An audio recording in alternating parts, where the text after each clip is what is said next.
Você já ouviu falar de um profeta que se auto-intitulava Sobrinho de Deus? Pois neste vídeo eu vou falar sobre ele e outros movimentos proféticos posteriores à Idade Média. Mas antes, vou pedir a você para deixar o seu joinha, para você se inscrever em nosso canal se você ainda não é inscrito, para você compartilhar esse vídeo com quem você acha que possa se interessar por esse conteúdo e escrever aí embaixo o que você pensa a respeito deste assunto. Vamos nessa agora? Para o vídeo? Vamos lá. Por profetas e movimentos proféticos, eu faço referência a um grupo de pessoas que dizem ter recebido revelações especiais da parte de Deus. Eles podem ser denominados profetas porque entendem terem sido contemplados por uma comunicação especial de Deus. Muitos desses fizeram predições sobre o futuro a partir destas suas experiências visionárias. Este personagem não é novidade na história da igreja, mas o fenômeno da reforma protestante parece ter potencializado suas aparições. Desde então é possível apontar um gigantesco volume de pessoas que dizem falar em nome de Deus a respeito do fim dos tempos. Boa parte desses profetas possuíam vínculos com grupos populares, compartilhando com eles de fome, peste e perseguição. Mas um ou outro também apareceu nos palácios ou castelos. 2 séculos antes de Martinho Lutero, no ano de 1300, um italiano Fra Dolcino, que morreu aí em 1307 mais ou menos, que era membro do grupo intitulado Irmãos Apostólicos, já dizia ser o anjo da igreja de Tiatira. O flagelante da Turíngia, Conrad Schmidt, que morreu em 1368, entendeu que era o próprio Messias e predisse o milênio para o ano de 1369. Essa carreira profética, entretanto, era perigosa naqueles tempos. Dolcino foi queimado na fogueira em 1307 e Schmidt morreu na prisão. Mas isso não impediu que estes profetas continuassem aparecendo, em especial após os ventos da Reforma. Thomas Müntzer, que morreu em 1525, é um dos mais conhecidos desses profetas nos manuais de história do cristianismo. Ele não escreveu comentários, tratados acadêmicos, mas deu origem a ações revolucionárias vinculadas às suas profecias. Ele reuniu um grupo de eleitos em Alstede, na Turíngia, para combater as forças do anticristo, que, segundo ele, estavam incorporadas nos príncipes e bispos da Alemanha. Ele defendeu a propriedade de bens em comum, como os crentes de Atos capítulo 2. Consequentemente, era um socialista. Muitos camponeses se juntaram a ele contra os senhores da Alemanha. Ele declarou que Lutero era a besta e a prostituta Babilônia, porque Lutero não defendeu os camponeses da opressão dos senhores das terras. Por fim, Thomas Müntzer se dirigiu à região conhecida como Murhausen, quando a Guerra dos Camponeses começou, e ali ele liderou seus discípulos numa luta desigual contra o príncipe luterano Philipp de Hesse, que era amigo de Martinho Lutero. Ele acabou sendo capturado e degolado no ano de 1525. Melchior Hoffmann era um anabatista. Era um profeta anabatista do norte da Alemanha. Morreu em 1543. Ele se entendeu como uma das testemunhas de Apocalipse capítulo 11. Roma, para ele, era a Babilônia espiritual. A cidade de Estrasburgo seria a Jerusalém espiritual, de onde sairiam 144 mil evangelistas para inaugurar o milênio, que começaria no ano de 1533, exatamente 1500 anos após a morte de Jesus, segundo Hoffmann. Ele acabou preso em Strasbourg, onde passou o resto da sua vida, e mesmo assim, o seu movimento continuou, desta vez com Jan Matthys, que era um padeiro germânico também anabatista. Jan Matthys enviou 2 apóstolos a Münster como se fossem as 2 testemunhas de Apocalipse capítulo 11. Este grupo era obcecado com as 2 testemunhas. Uma destas figuras, que se intitulava As 2 Testemunhas, se chamava Jan Bolkestein. Bolkestein se tornará depois o líder do grupo. Eventualmente, os anabatistas assumiram o controle sobre o conselho da cidade de Münster.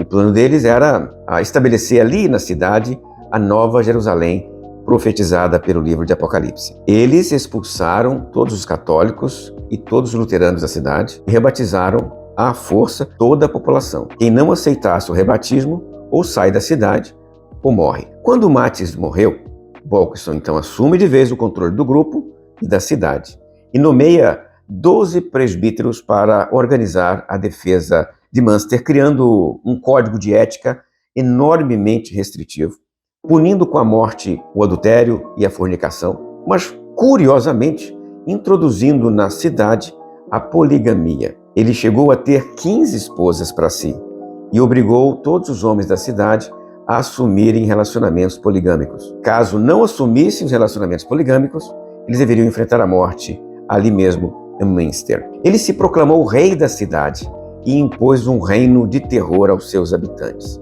O destino do reino dele, entretanto, foi muito curto.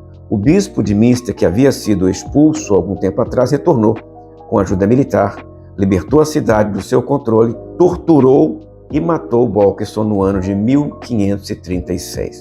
O reinado messiânico, então, desses anabatistas não durou mais do que 2 anos. A Inglaterra também foi palco destes profetas. Em especial, eles eram marcados por uma atitude favorável com relação aos judeus. Eles prediziam o retorno dos judeus à Terra Santa e a sua conversão ao cristianismo. Um conhecido profeta inglês foi Richard Brothers, que morreu em 1824. Ele se apropriou do título messiânico Shiloh. Ele se intitulava como colecionador de judeus para o fim dos tempos, aquele que iria levá-los à Terra Santa no dia 18 de novembro de 1795. É ele que acreditava ser descendente de Tiago, irmão de Jesus, e neste caso ele era o próprio sobrinho de Deus, o príncipe dos judeus. Este brother, sobrinho de Deus, chegou a desenhar então como seria a Nova Jerusalém que ele iria restaurar quando ele chegasse lá na Terra Santa. Muita gente foi atrás de Brothers, mas ele acabou preso por insanidade. Esta história de sobrinho de Deus não colou em tanta gente. É possível citar 3 significativos movimentos milenaristas ainda no século XIX. O primeiro é conhecido como Igreja de Jesus Cristo dos Santos dos Últimos Dias, ou simplesmente Mormons. Os seus membros dão status sagrado e autoritativo para as revelações do seu fundador, Joseph Smith, que morreu em 1844. Eles, os Mormons, esperam o retorno de Cristo para inaugurar um tipo de reino milenar para os seguidores de Joseph Smith. O segundo desses movimentos foi a Igreja Adventista do Sétimo Dia. Ela nasceu das predições de William Miller a respeito da volta de Jesus para o ano de 1843. Quando o evento não aconteceu, Miller alterou a data para o ano de 1844. E após esta segunda profecia frustrada, um grupo de seguidores de Miller, que seriam chamados posteriormente de adventistas, entendeu que um evento escatológico realmente aconteceu em 1844, mas invisível aos olhos humanos. Naquele ano, segundo eles, Cristo teria entrado no santuário celestial, evento que aparece aludido no texto de Hebreus, capítulo 9, versículos 24 até 28. A estes elementos escatológicos, os adventistas acrescentaram uma ênfase na observação do sábado, o que acabou dando nome ao grupo. A sua visão do fim ainda é marcada pela doutrina da aniquilação. Segundo esta doutrina, no fim dos tempos, os ímpios serão destruídos no lago de fogo. Para os adventistas, o fogo será eterno e não a punição. Esta doutrina é conhecida como aniquilacionismo. Após o juízo final, então, os santos habitarão numa terra restaurada, onde viverão para sempre. O terceiro grupo que eu quero mencionar aqui é chamado de Testemunhas de Jeová, fundado por Charles Russell.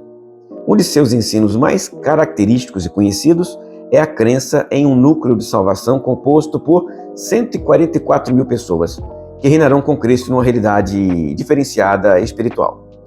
A grande multidão, entretanto, não reinará com Cristo lá só cabe 144 mil pessoas. Estas outras ficarão na terra. A segunda metade do século XX também deu origem a outros grupos proféticos, a partir de líderes carismáticos. Um destes foi liderado por David Koresh, que faleceu no ano de 1993. O grupo se chamava Ramo de Davi e se tornou muito conhecido pelo enfrentamento com as forças do FBI e do fatídico incêndio que matou vários dos seus membros no rancho do grupo em Waco, Texas. Mais de 54 adultos e 21 crianças morreram alvejados pelo FBI ou queimados no incêndio.